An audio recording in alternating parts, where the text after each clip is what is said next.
Hello ಎಲ್ರಿಗೂ ನಮಸ್ಕಾರ. IPL 2027ಗಾಗಿ ಹೊಸದಾಗಿ ಒಂದು ಟ್ರೇಡ್ ಆಗಿದೆ.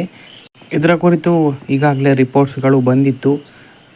ರಿಷಬ್ ಪಂತ್ ಅವರು ಮತ್ತೊಮ್ಮೆ ಡೆಲ್ಲಿ ಕ್ಯಾಪಿಟಲ್ಸ್ಗೆ ಮರಳಿದ್ದಾರೆ. ಹಾಗೆಯೇ ಕುಲ್ದೀಪ್ ಯಾದವ್ ಅವರು ಲಕ್ನೋ ಸೂಪರ್ ಜೈಂಟ್ಸ್ ಕಡೆ ಹೋಗಿದ್ದಾರೆ.